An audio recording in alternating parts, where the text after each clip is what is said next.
seeing how you're a productivity master, before we even get started here, man, like you've been, from what I saw on your website, you worked a corporate job for like 10 years, right? And a lot of people that I tend to interview on here worked some sort of job or worked in the corporation at least for quite some time before they got in.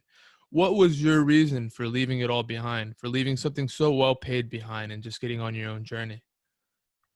Lack of meaning, lack of fulfillment in life. That's exactly why LiveBeyond was born. Because I was ticking all the boxes of success. I mean, the money was there, the career was there. I was actually very well positioned in my team in the bank for my age.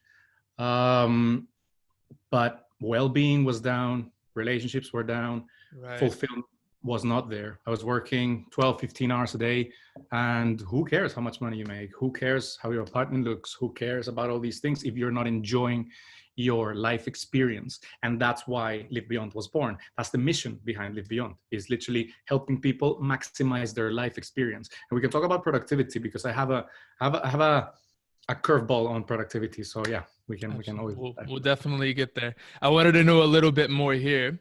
So before, like, you started this whole LiveBeyond thing, yeah, and you were still working your corporate job, was it an instantaneous transition for you? Did you come up with LiveBeyond's idea right towards the year end of your corporate job, or did you just take the leap and say, you know what, I don't feel fulfilled anymore, I needed to start something for myself, and then you quit your job and then you brainstormed the idea and created it? It's a process. The process started, the journey started in 2016. And I can always talk about that, the different process when, you know, the unfulfillment, the unsatisfaction, everything was there always throughout my life. However, in 2016, something really sort of big and dark happened at the same time. Family, I mean, everything, like family issues, relationship breakup. All slipped all at once. Was that? Yeah, everything at once. Yeah. I used to work in finance, but very related to oil and gas. And if you remember in 2014, the crash of the oil sector happened. I mean, I'm very aware. I did geology in university, and right around the third year of me doing geology is when the oil crash happened, and we all just looked at each other. I remember that first day that it started happening, like, oh man, we're screwed. I remember that. Exactly, man. Like, you know, it's you live in Oil Town, and I used to be in Houston all the time. I love Texas, by the way. And then it happened when I joined these guys, which was an amazing learning curve, because I was basically a stockbroker, an equity research analyst. So the times in which you really learn is when things are going really up or down. Right. I mean, it wasn't a really learning curve, but then things stabilized. You know, $120 a barrel came down to 20 something, and then stabilized around 40 to 50. And then that's when the crisis for the oil majors and the oil companies was over. But for the banks, it started, because when there's no volatility, people are not trading. So I started seeing people being let go, everything on my job to be and live in London. So the pressure was a lot there, but everything was on my mind. That's the thing. I was worrying about something that didn't exist, and that was the pressure. It impacted on my relationships, impacted on my family. Everything came at the same time. That's where the journey started. 2 years later, everything started happening. I basically discovered that LiveBeyond was my mission. It was a joint venture of different things. And I decided to take the leap, but I was ready. This is never a day to night thing, you know, overnight thing. And there's a lot of work behind it. And I can definitely talk about that, because many people, I think they shouldn't really risk it as much. They should definitely take the leap, but it's something that should be a little bit calculated in a way. Exactly. It shouldn't be, I know you've lived in Thailand or other places, or at least Southeast Asia somewhere, where a lot of people will go there with a one-way ticket, but they'll have a plan of creating a business when they get there, or they'll have a plan of finding a remote job when they get there, and they just want to leave. And in some respects, like, of course, I'm never going to judge anybody for their decisions. You never know what their situations are back home. Maybe they just needed to leave. But in situations like that, that's not really the most calculated thing that you could be doing, right? And when you get there, there's a higher chance of you failing as opposed to creating some sort of solid foundation before you leave. Now, That's true. I'll say something. if somebody decides to take the leap, not having an idea, jumping to the abyss, I think that's also valid. The only thing is that I would say, make sure you have some cushion to survive. All you need, what I have understood on my journey, is you need to buy yourself time, because you can take the leap and that will fail in some way. You will fail at some point. You need to account for that. Exactly. I get So it. it's just that, but literally people, sometimes they just stay at work because they don't have it. They don't have the idea.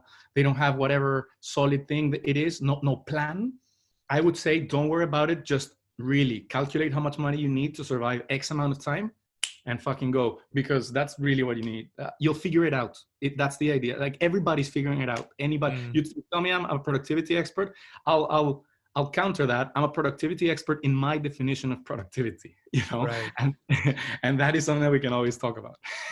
Absolutely. I get it. You have a point there as well. It's quite valid. And I admire the fact that you were self-aware enough to realize that you were in a point of your life where everything in your life was getting affected by the corporate strain of what you were doing. And rather than letting it continue happening, you stopped it, and everything else in your life substantially became better as a result of it.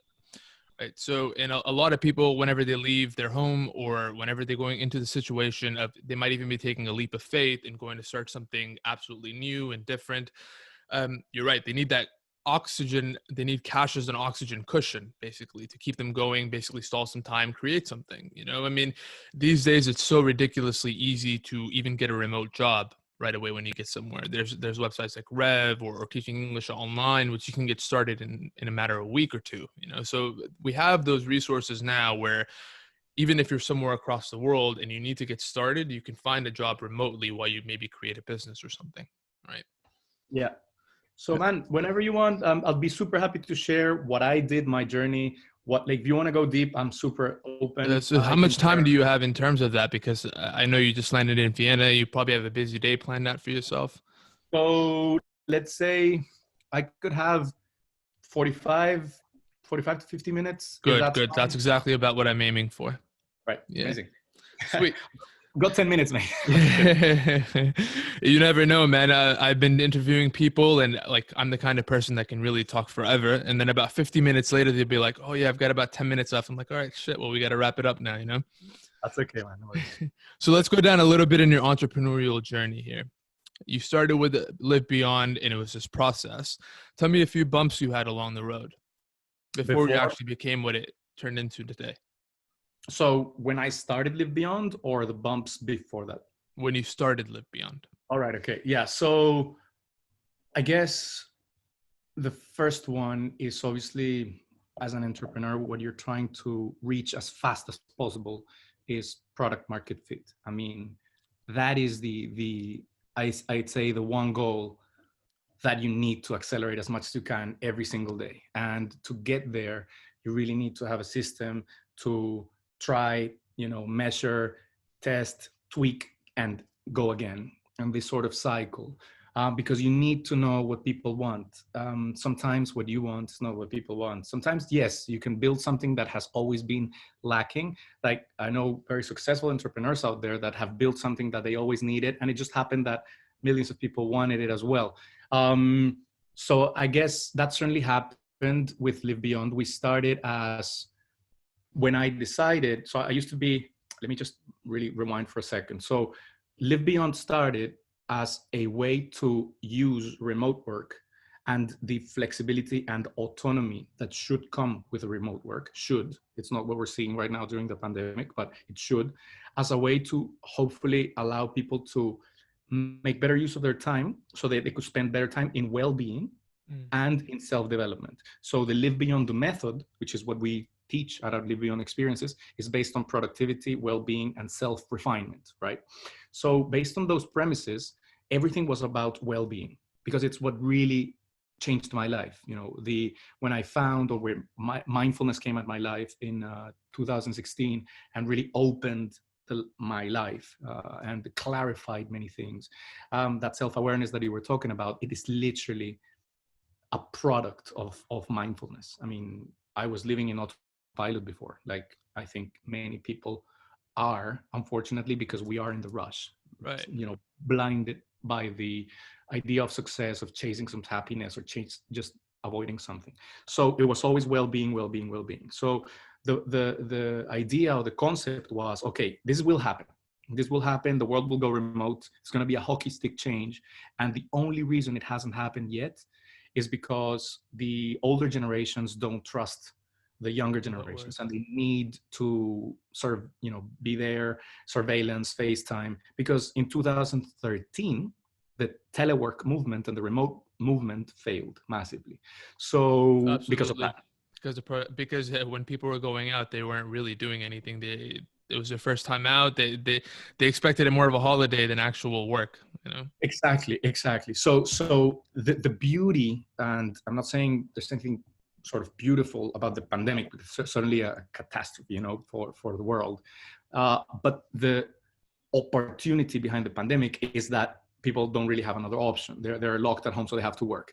They are sort of being overworked and burning out, and that has all sorts of consequences for mental health, physical health, well-being, and everything.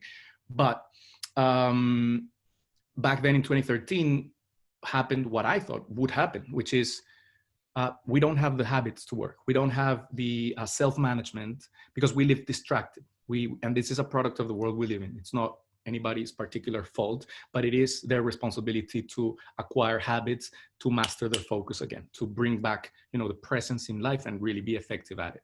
So when we started, it was, okay, remote work will happen. Who are we targeting? Who's already working out there? Who's already has this flexibility? The digital nomads. And I've been, fascinated by travel. I'm not sure if you have read this book called Vagabonding by Rolf Potts, but I certainly recommend it to anyone. It's something that really makes you think of travel in a different way as a means to grow. So I started seeing the digital nomads, and I said, okay, we're just going to create LiveBeyond for the digital nomads. It went out like that. First bump. The digital nomad were not our core target, despite the fact that they were already working remotely. They were already traveling the world. Those were the things that we were offering. I'm surprised. Yeah. So it's not the core offering. Definitely a digital nomad would like to come to LiveBeyond, but it's not necessarily for them. Why? Because is this simply because the market's too small, or is there another reason? No, the digital nomad market, I think it's fairly big. There's millions out there. It is because of the concept itself, because not every single digital nomad is into well-being and self-discovery and all these things. Right. They're more, and obviously this is what we have found out across the years. So, and also the digital nomad has a lifestyle in which they already know where to live, where to sleep. Typically the average digital nomad would be working a freelance job, so it's not as stable as of an income. So they're obviously trying to live with a budget, if you know what I mean, and really stretch the geo arbitrage as much as they can. Our price point is a little bit higher. Why? Because we bring in experts from different parts of the world to provide workshops and talks on everything well-being. So for example, biohacking, meditation, we brought in. I want to get into that in a minute. I'm guessing your market ends up being the people that want to actually transition into a life of well-being. So people like you who are in already corporate environments or other environments, and those are the people that somehow it clicked in their mind that they needed some sort of self-discovery or something, and they needed to loosen up their life a bit and go enjoy it. And those are the people that you're actually targeting then, isn't that right? Exactly. And when we started seeing the our clients, some of them were like, I really want to come, but I cannot stop working. I need to ask for holidays. And we were like, yeah, but what you're going to do from 9 to 5 when everybody is working? And they said, I don't care. I've always wanted a time for myself, or to work on myself, or to work on this article, or to read these books that I've been pushing out. I was like, boom, that's exactly what we are saying. Like, just come here and work on yourself. So all of a sudden, the market broadened a little bit. So that was the first bump, but also an opportunity. What other bumps, how can I think of? And I don't want to make it super long, but we have Yeah. Before we continue there, I wanted to touch a few points about some things that you said. Yeah. So, from my understanding, Live Beyond is actually attacking the whole problem from a couple different, I guess, perspectives, right? So, you have the well being side, which includes health and mindfulness and includes different things. So, is there things like nutrition involved in there, vitamins? Are you like, how many different sides are you or angles are you attacking that from? And then besides that, you also have things like productivity and you have self-discovery, right? So what kind of things are you doing for self-discovery when it comes into that? And I do tend to bounce around a lot, so we're going to bounce from your bumps over here to this, but I'm curious, like, what other angles are you attacking health from? What other angles are you attacking self-discovery from? So like what kind of exercises, what do you see when they go into these immersive workshops and these immersive camps, I guess you could call them? What do you see and how do you help them grow from that? And what ways are you attacking productivity from? But we'll leave the productivity for last because I want to dive an extra layer into that one. Right. No problem. And it's a great question because, as you said, we attack the whole thing holistically, which means from different sides. The mission behind Live Beyond is to help people maximize their life experience and therefore maximize their potential as humans. That is not a one thing only. Follow these productivity tips and you're going to be the master productive person. That's not true, because if you're not sleeping well, you're not going to be having that cognitive capacity that you need actually to perform at work. If you are not eating well, you not have the energy to perform at work. If you are not exercising well, if you don't have a mindset, you're going to be distracted. So the Live Beyond method, again, is based on those three pillars: productivity, well-being, and self-refinement. That stems to five core areas, which are work, nutrition, sleep, mind, and body, right? So fitness. So those five. So it's sort of the pentagon of I saw your pretty little pentagon on the website. Exactly. Thank you for that. So it's those five areas that we tackle.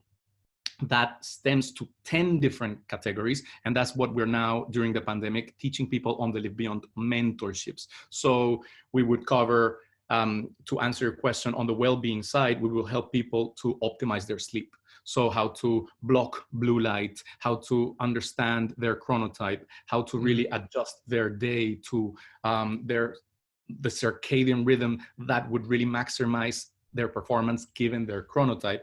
How to, the importance of sleep, also the importance of nutrition. So we certainly don't recommend one or any other particular diet. We are not go vegan, go carnivore. We don't mind. We're all different. It's whatever works for you, as long as there's some conscience on the planet and the way things are obviously sourced.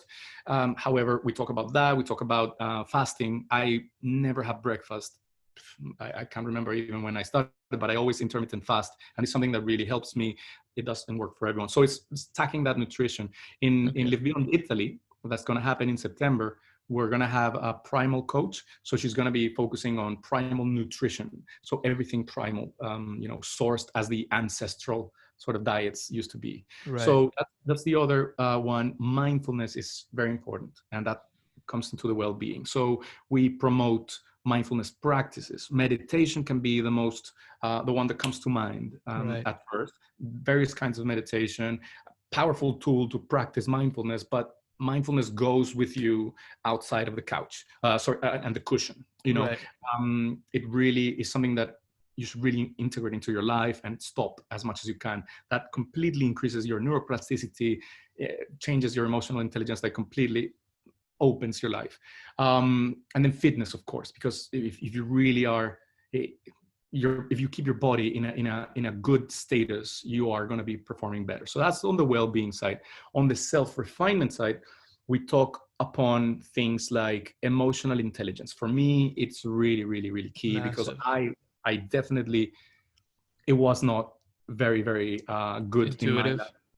Yeah, exactly. And I found emotional intelligence super helpful in my life. So I do believe that, having that tweaked and refined in the self-refinement category, it's important. resilience is super important. So what do? We provide talks and workshops around Stoic philosophy and the idea that you shouldn't really worry about the things that you cannot control. So whenever something external happens, like the pandemic, is really looking at the opportunity behind the chaos or the challenge, or as Ryan Holiday portrays it in his book, the obstacle is the way. And, it's sort of those ideas to be resilient, to develop a better emotional resilience, and therefore be able to learn from any failure. And that is something that is so important for anybody trying to jump into the abyss or take the leap, because you will fail, and there's nothing wrong with it. I mean, actually failure is necessary, because otherwise you won't find and you won't tweak. So that's that on the self-refinement side. And finally, what we really put a lot of effort in is on 21st century skills. So there's a lot of research saying that automation, of course, is growing. AI, the bots are here and they will get smarter. Yeah. And our hard skills are going to be replaced super quickly. So by 2022, there's some crazy stats. What kind of hard skills are you talking about, just out of curiosity? So basically, like social media management, perhaps. I see that for sure. Stuff like that. So, or for example, the ability to do calculations and fill a spreadsheet, like things like that. Office work, data entry, definitely. Doesn't matter. Data entry, those things will be replaced. What things are not going to be replaced as quickly? Creativity. That's what I was thinking. Empathy, leadership. These soft skills. That you never really are tested upon in any job of the knowledge working sector that I have performed, at least. They just are left aside, are going to be increasingly important. So 21st century skills. I put particularly a lot of effort on creativity. There's a McKinsey study that says that by 2030, the gap and the demand for creativity in the workplace is going to be huge. So those professionals that have some sort of creative skills are going to be in demand. Why? Because creating a new business plan needs creativity. Solving a problem needs creativity. And besides that, even like some hard skills like copywriting, video editing, content generation, all of those really need those soft skills. Absolutely. Absolutely. And we have been unfortunately seeing creativity as the artistic guys, painting, singing, acting, all these things. And we all need creativity. And I would recommend this amazing 12-week program that's called The Artist's Way. And they have a version that is called The Artist's Way at Work. So it's amazing. They focus on the workplace and how creativity should come back to the workplace. I've taken a lot of that and sort of built it into the LiveBeyond method. So the LiveBeyond method really is all of these angles, but it's structured, down to earth. And what I like the most is that it's practical. It's something that you can start developing now. It's Absolutely. Really habits of action and habits of the mind as well. So everything that you said, I 100% agree with. I've listened to it from all these angles, and it's something that I'm kind of passionate about as well, just like you. Like a lot of my people that I look up to, Tim Ferriss, Ryan Holiday, all these people, and they all talk about these things, exactly what your entire method is. I wanted to actually ask you, I know you do a workshop / retreat, I guess, for a week. What kind of advantage do you see doing a retreat or fully immersive workshop like you do comparatively to, like, say, writing a book or maybe creating some online course or something along the lines of what your teachings and philosophies are? Why the immersive, like, 1 week getaway? Why the retreat? Right. So to touch upon that first thing, and it's amazing that we share so many mentors like Ferris, like Ryan Holiday, and I know there's a big list of Thich Nhat Hanh. For me, at least, I've learned from these guys, and I have tried to distill the most important things and package it in a structured way to deliver it to people. Why? So I don't call it retreats because I shy away from the word retreat as literally retreating, getting away from your life. I get it. So what do sort you of call them? experiences. And if Experiences. anyone in your audience has a better word for it, please I email like me. that word. Because I started work when we started. It was like, what is this? Is it Mm, a workation? I don't like that word, but yeah. it's fine. It's like, nah, It's it's not kind what of it is. like trying to find another word for digital nomad, right? It's been really tough, and no one can. I've heard some really lame ones, for example, like the new. I don't like the new rich. That's one I don't like. I've heard next pats, which I don't like at all. So yeah, it's kind of like it's one of those things where you just can't really find a new word for it. But I get it. I get where you're coming Exactly. from. So we stick with experiences. So why the experience? Because it's experiential learning. We learn through experience. We learn through screwing it up and practicing. The only way to master something is to practice it and repeat it. So mastery equals repetition plus consistency, consistent Hmm. repetition. And what Cal Newport talks about in his book Deep Work, it's deliberate action, something that you actually are deliberately doing repeatedly will create a habit, like Atomic Habits. I don't know if I've you heard of that book. right. Great book. So James Clear, amazing book as well, super practical. So why the We'll have to experience? trade a book list after this. Good, absolutely. And for your audience, we have a link in our website that Okay. says blog and library, and we put out some books out there. Here's a premium for you in our newsletter that's coming out in the next few days. I will share one of my favorite ones, which is the 80/20 Principle by Richard Koch, and it's one of them that has really impacted my life. I'm actually rereading it because during the pandemic, I found myself doing a lot of unnecessary stuff just for the sake of I need to do it because Busy work. the time is now, remote work is now booming. What am I going to do? I had to reread it and go like, chill. What what did I do? I booked a flight and came to Vienna to relax a little bit. So Yeah. going back to that, why the experiences? Because I do believe that you can fall in the trap of being addicted to podcasts, addicted to TED Talks, really procrastinating in books, and not really get the work done.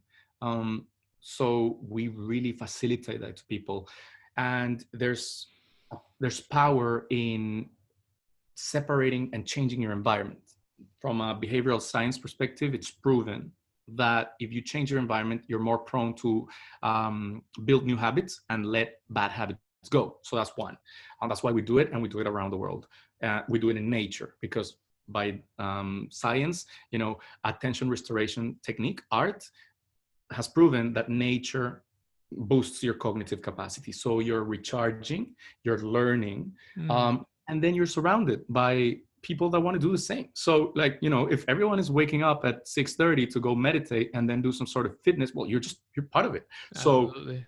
and It's an indirect way of having an accountability partner in a community. yeah, exactly. Hmm. So that's why I believe in full immersion, because if you really think about the way it should be done, it should start with online courses, the coaching, and then getting your audience, and then the retreats. But I've always tried to also think about what if you do it the Right opposite? away. Mm. So bring these people and give them such a good thing that they can actually live it and put it in practice. Now we're offering also the mentoring. We don't offer coaching. I like to also differentiate from coach to mentor. Mm-hmm. And we are working on online stuff because it's necessary. If we want to reach more people, we need to help them somehow. Absolutely. Yeah. I get all that. How many people do you find after your experiences? Uh, how many people do you actually find retaining the information and applying it or coming back to you and saying, yeah, like this has really worked out for me? Do you feel like those people carry on what they learned in that week afterwards? I'd say the majority, yes. You always have we always go back to our ways. I mean, as I said, Yeah. it's part of humanity. We, this ego, this chatter, we'll always try and bring it back. But I have to say that I've been surprised. When we started these things, I did start something that had worked for me, and that's why I never take this one off. This is a beat that one of the guys in the first experience, he literally said he had waited for hours to get this from this sort of really high up Hindu personality. And he said, look, this changed my life. I want you to keep this. So I carry this with me because it was really meaningful. Obviously, that was at the end of the experience. However, after I see it through our social media when they, they post something journaling or meditating, or we also have Wim Hof certified instructors in our experiences. So then they are with their families in the ice. And you're like, okay, these guys really, really embraced it. Yeah, And you changed them. exactly. And it's something, if they take away one or two habits that are good for them, man, the job is done. I mean, we promote mindfulness, fitness, journaling, sleeping well, recovery, all these things. But if they take two or three that really work for them, that's fine. So yeah, it's been quite good. That's really good to hear. Something I've always had trouble, I guess, promoting whenever I try to help people with these sorts of things, productivity, or maybe even holding on to some sorts of habits, is the simple human tendency to go back to what their old habits were, or go back to what they used to be, and how to make an actual permanent change. And I did research on this for quite some time, and I like your input a little bit on it coming from where you're coming from, but I try to see, like, it's the whole thing of someone joining the gym at New Year's, right? And then giving up after 2 to 3 weeks. And that happens to what? 70, 80% of people that join the gym. That's how gyms make their money half the time. So what can actually keep someone in that gym? What can actually keep someone getting that permanent change, and not actually reverting back to old habits? And if, let's say, they were to take up 10 new things and start doing 10 new things, and even if they're able to retain 7 or 6 of those things over the long term, it's great. Right. From my experience, what I've noticed, and this is where I want your input, maybe like some sort of reward punishment system. Like, for example, I've thought of like, here, give me 50 or $100 and I'll hold on to that. And if you manage to do this for 30 days, then I'll give you back the money. Things, different angles like that. So from your experience, not even necessarily from your experience camps, but just from you in general, how do you manage to facilitate and maintain long-term change over a long period of time? Right. And it's a really great question because you see it, and we get excited. Okay, let's start. I'll start next Monday. Not today because it's Thursday and the weekend's coming. I'll start next Monday. New Year's resolutions. Yeah, I'll do all of these things. You're right. We don't tend to follow up. We need to focus on the core thing, human motivation. Why do we do what we do?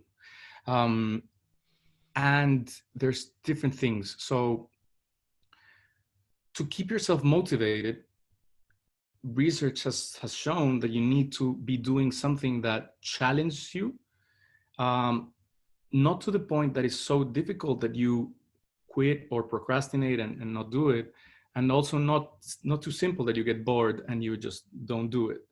So you need to sort of break down whatever it is that you want to do in little steps. So that's why, for example, when we motivate people and we say, this is good for you, and you only need 10 minutes of mindfulness a day. So it's like, all right, I can do that.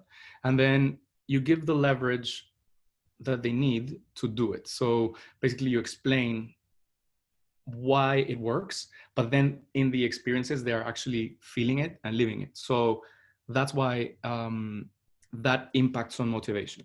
I have a sort of, how can I say it? The idea of punishment and rewards, it's tricky and it's dangerous, but it also works. So for example, but it works only in the short term to medium term. Okay. If you think about the way the workplace is designed, which we focus on work, that's why we want to change the way society works, because it's where we spend most of our time. But the way motivation is driven at work is carrot stick. So perform well and you get the promotion, you get a raise. Don't do it and then you won't get this, or you'll be punished.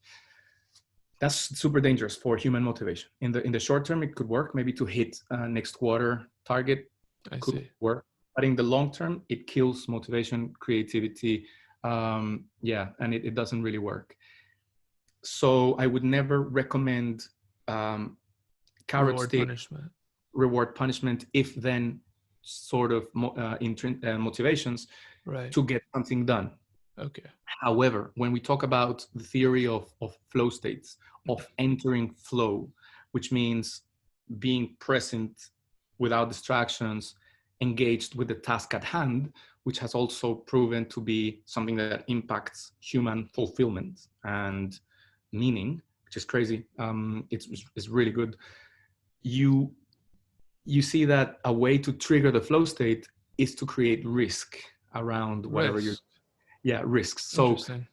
for example, if you think about again the 80-20 principle, research shows that the most productive time before any project's deadline is the last 20% of the time, because we just leave it for the last, and then when we are close to the deadline, we are fully productive. That's why this guy in this book, the 80-20 principle, he says just cut the deadline in half, because it's proven that it doesn't work. So that risk motivates you to go in and do it. I have also my reservations with that approach, because when that's fine, but when it creates stress and anxiety and all these things, that's bad for your health. However, you can also create risk scenarios. So it's like, okay, Omar, take this $100, and if I don't finish this by this time, or if I don't lose these pounds or these kilos or whatever goal, it's a way to be accountable. So I'd say it won't last for the long term. I mean, that is for like short-term things, but for short things, it works. Right. So yeah. Going back to you obviously incredibly knowledgeable about this, and I really appreciate all these strategies that you're definitely sharing with me and my audience. I feel like I'm definitely learning a lot, and plan on applying all these things that you're teaching to my own work. Going back to flow states here. So when it comes to entering a flow state, besides, like you mentioned, risk, what do you think is the best way for someone to enter a flow state? Right. So there are different theories, and for the people in the audience that may not be familiar with flow states, this is a theory that was developed years ago by a guy called Mihaly. I cannot pronounce his last name, but basically he coined the term flow as this state of optimal consciousness, optimal experience, a state in which we lose track of time, in which we are so engaged with whatever we're doing that we just are in the zone. So it came about by studying athletes and studying X game people. When they were so focused in the zone, they managed to excel and break human performance in some way. So they started studying these things, and it's proven that you can train it, you can trigger flow states, and you can apply it to your everyday life. You can apply it to building a spreadsheet, it's fine. And it's really managing the distractions, not multitasking. So I'll start there. I mean, don't multitask, focus, create a space in which you minimize distractions to the max. And now working from home, we can have more autonomy in doing that. I know a lot of people that are just bombarded by Slack distractions and all these things, right. But you can, block time to focus on one thing at a time. That is a good step. You can create risk. So there are many things and tools online that you can actually put money into something, and you'll lose that money if you don't create or you don't accomplish the task or whatever. But if you don't want to gamble with money, I would say create Pomodoro techniques. So count yourself, 25-minute focused work. Start counting how many Pomodoros it takes for you to do a certain task. So you say, I have 4 Pomodoros to get this done, which is an hour, basically. 2 hours. So you can create the risk. You're putting yourself some conditions. So risk. I get that. That's a fantastic idea right there. I mean, there's a Parkinson's law, which is basically like the more allotted time you give yourself, the longer the task is going to take, right? So if you start setting these Pomodoro tasks and you start setting these deadlines on yourself, the risk aspect of basically having less time to do something. And then if you don't complete it, you feel like shit about it. You know? So I get it. You're attacking it from both from a game theory perspective, and you're attacking it from the risk and entering the flow state as well. So you get as much done as soon as possible. That is an excellent piece of advice. I'm going to keep that in mind. I'm glad. It's game theory, it's chaos theory, it's 80-20 principle, the unbalance. I mean, it doesn't matter. If you have 100 hours to get something done, you will focus your 80% of your efforts in the last 20 hours.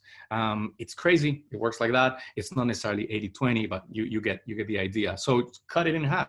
Put yourself some risk. So risk is one. Distractions, novelty also. That's why, for example, we changed locations to provide people with a novelty. And that's incredibly important. People don't realize but how important that is, but it is. Whenever you're out of that environment that you're so used to, there's so much more growth. I mean, I think that's really the base principle of why people ever travel in the first place, right? Exactly. So I guess those, and there's maybe another one, and it does apply for different lines of work if we're talking about work. But for example, if you have to write reports or just writing a book, or you're facing that lack of drive to start and get into it, there's something called pattern recognition. So you can set before 10 to 15 minutes before and read something about it, read something that motivates you, that gets you in the state. And then once you're there, your subconscious mind and also part of the conscious mind will start to realigning the wires, and then you're ready, and then you go. It's better than sitting in front of a blank waiting page for something to start. Exactly. So you're setting an anchor basically, so that whenever you actually do that anchor, it pops you and you're ready to work. Interesting. So you've attacked it from many different angles. I can honestly tell you've done your very deep research and you've built this entire brand around it, and you're helping people do what you do. That's incredibly valuable. It helps so many people around the world, David. And I hope you keep this up. I think it's a very important thing, especially coming the way the age is going, and how remote work's going to be so massive, and how there's going to be so many more digital nomads. I think it's an incredibly valuable thing to be teaching people, especially this early stage. Thank you. Now, before we continue over here, I've got two more questions when it comes to, and I wrote these all down, seeing how all the questions that I actually wanted to ask you. Right. What do you think about batching tasks, bringing tasks together in short periods of time, but only doing a certain task on a certain day or a certain week, for example, for example, content generation weeks, where you generate maybe content for 2 weeks out of the month, but the other 2 weeks you're focused on something else. What do you think about batching that? Super important. I do it myself as well, even with email. I know some of the people I work with, they cannot see the little red button saying they have an X number of emails that stares at them, and it just creates a lot of anxiety. I don't mind. Of course, I've got rules in place so I can see the most important things that I have to see, but the rest can wait until I have that batch time to get it done. So it comes down, I recommend also, if you've heard about Stephen Covey, the guy that wrote the 7 Habits of, 7 Effective Habits, something like that. I've heard of the book, and I've heard it's an incredible book, but I haven't read it yet. Yeah, exactly. So I haven't read it myself, but I've followed Covey because of his online presence and all that. There's actually a good YouTube video that you guys should see. So watch. It's Big Rocks and Little Rocks, and it's Stephen Covey talking about it. The idea is that the big rocks are those batches of important things, meaningful things, and that comes to the definition of productivity that we, push out to the world, which is get meaningful things done, not get a lot of things done, useless, be effective, not be efficient. So the big rocks would translate to batching times. So you block times in your calendar for a particular task, and that's the only thing you're going to do. Multitasking is really, really dangerous, because there is, the idea of attention residue. And also from a neuroscience perspective, it's proven that it doesn't matter if we're here focused, but then I look at my phone for, I don't know, X seconds, a minute, 2 minutes, we put it down. There's a part of your subconscious that stays there. So your full power is not the same. Cognitive capacity is not the same to the task at hand. I totally get that. blocking times, it's very important for that. Batching tasks is it's key. And then that's why we talk about also the Pomodoro technique as one of many productivity techniques that are out there and that really work. It's literally batching that. For 25 minutes at a time, you won't do anything but that task. And then you track it, right? That's the beauty of tracking stuff.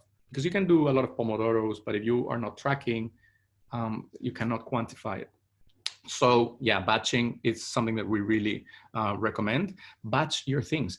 And it's not only work, because that's the other thing that I wanted also to send a message to your audience is productivity is not only work. Productivity is get meaningful things done in a day, period. That includes life. That includes your fitness, your mindfulness, your family, your social support, your alone time, and your work, of course. So yeah, super important to batch. Mm-hmm. Awesome. Yeah, definitely really important to batch tasks, as I've realized as well. It's, in a digital space, I've tend to come to the conclusion that sometimes it's difficult to batch tasks if you have so many different things going in at once. You know, like let's say you're starting a business and you know you need to create content, you know you need to reply to emails, you know you need to do HR. And now if you're somebody that doesn't batch tasks, you focus on all these different things at the same time, and you never really focused on one thing, because in the back of your mind you're thinking, oh, but I have to reply to that email, oh, but I have to do this content generation. But if you do batch your tasks, then today is Monday, all I'm doing is this. Tomorrow is that, and I'll worry about that then. You know, that's today to worry about. It's not going to be the end of the world if something happens or if I miss replying to an email. You know, when you come to that conclusion, one, you sleep better for sure. You know, you're not constantly restless in the middle of the night, which is one angle of your LiveBeyond method. And the other thing is that you just get a lot more done because you're entering these flow states. You're much more productive in what you're doing. You know, so yeah, batching tasks is definitely really important. I also want to go ahead. Just to add to that, also the research and the data shows that single tasking on average allows people to finish things more often. You know, it's to complete tasks more often on average. So that's one thing that really is important to mention. And the other one is the reason why we're not able to batch tasks and why is it so difficult is because we don't have a workflow system. That's why the LiveBeyond method is a method of lifestyle design, yeah, where we talked about habits, 5 areas, but also workflow system design. Why? What does that mean? Life changes. It is really cool for us as maybe young single men, single women with not a lot of responsibilities to talk about all these things like, yeah, let's do it. But let's face it, life changes and it comes with challenges, familiar, economic, professional, also good things, you know, kids and, races and promotions and more responsibilities. How do you manage to keep that lifestyle that you've so carefully designed throughout your life? When these things are thrown your way. And it will always happen. Like it will always happen. It's part of being human. Yeah. It's part of being human. You need to have a workflow system in your life. And it's not, I call it, it's literally, I recommend reading David Allen, the GTD methodology. It's a brick to read, but we've got the main ideas, and that's what we. You've given me so many incredible books. I need a list from you after this. Like, I'm constantly adding to my book list, and you seem like the perfect person to talk to right now at this stage of my life to get books from. So I'll be sure to ask you right after. Super happy to share, man. And it's that, you need a workflow system that is not only work, that is personal and professional. Anything, something comes into your life, you have a system in which you capture it. You're able then to reflect on it, to organize it, to act upon it. And then you don't rely on your mental power, on your brain power I'll remember that. If something comes, if you're in your marketing content creating day and something came about like you're hiring this other person, it's like, okay, you know where to capture it and you'll focus on that tomorrow or whenever you get to it. But you have the trust and confidence that it's captured in your system. It's in a safe place waiting for you. That's why when we're working on something, you realize that you haven't bought food for your dinner. And then when you go and buy the food at the supermarket, you realize that you didn't send that email. It's like, that's how the mind works. We are creative beings. We are Right. flowing thoughts all the time. So you need a system to capture all that. Absolutely. Something you can really fall back to as well, you know, and part of that is being adaptable too. So like if you were to have a family one day, you know, and your old systems weren't working, you'd be able to adapt your current system into something that's a bit more flexible, that can cater to your family, that can cater to your kids.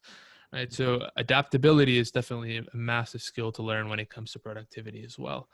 Uh, I wanted to ask you, how have you, I know you've been on this journey for a while, and perhaps you even picked up some of those skills in your corporate job when you were working there, but how have you applied all these skills to your life? And what kind of results have you seen when it comes to you? How's your life changed? Yeah, completely changed. As I mentioned, 2016 was a very dark place in my life. Everything came down. I doubted everything back then, really. I mean, it was, and everything was in my mind. I was just really worrying about things that were not there. And after understanding and starting slowly, day by day, sitting down 10 minutes to meditate, which at the beginning was like, what am I doing? All these demons came at the same time. It's like, I don't believe in this, but I believed in mindfulness.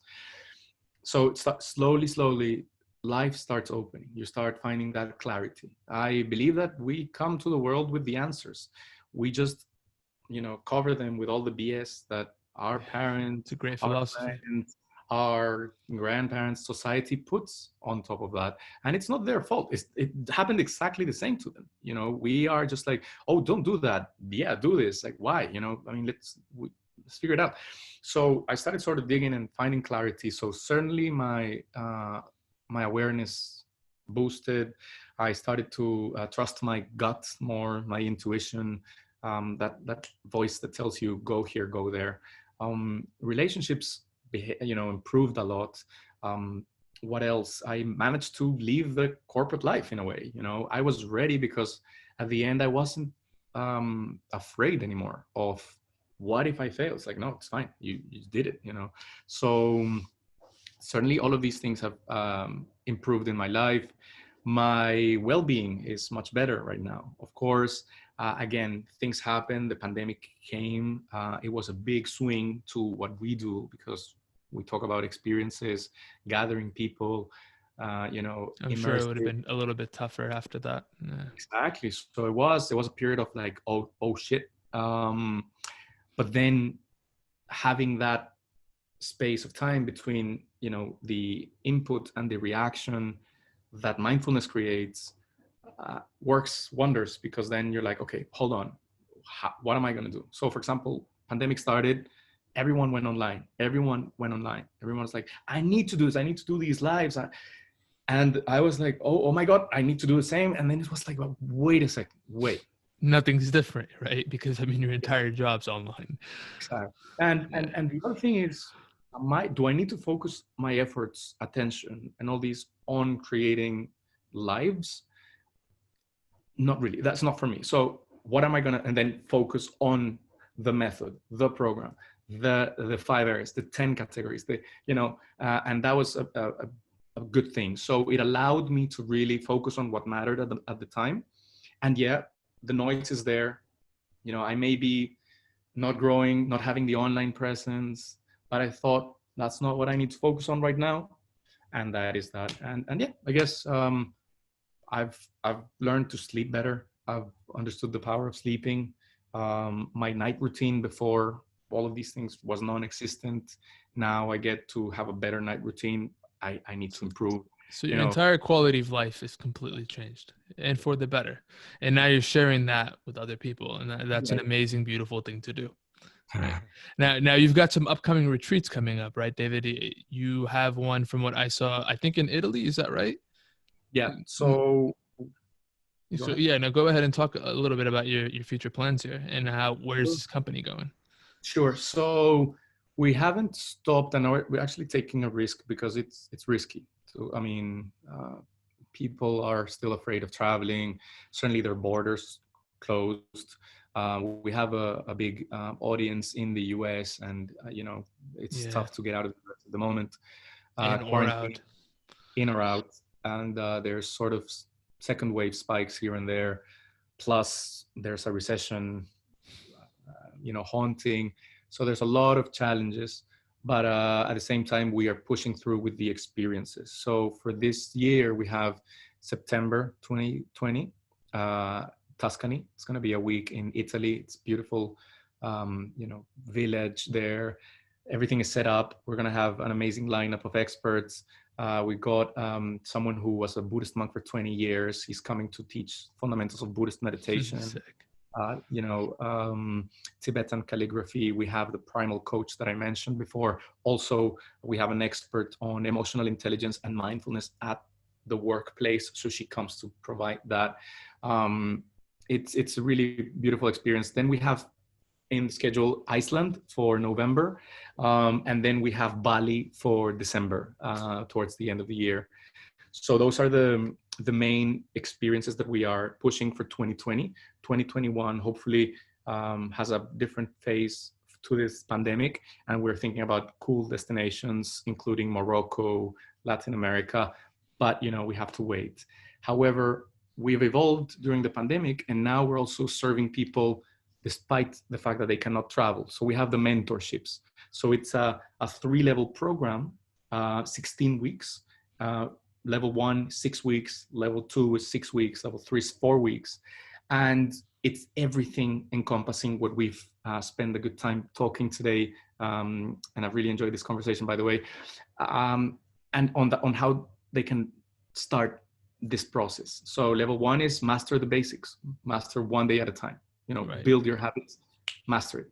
Second, you look at areas in your life, and you look at a larger horizon, into the months or the year or two. What do you want from your fitness? What do you want from your career, from your finances? Why do you want it?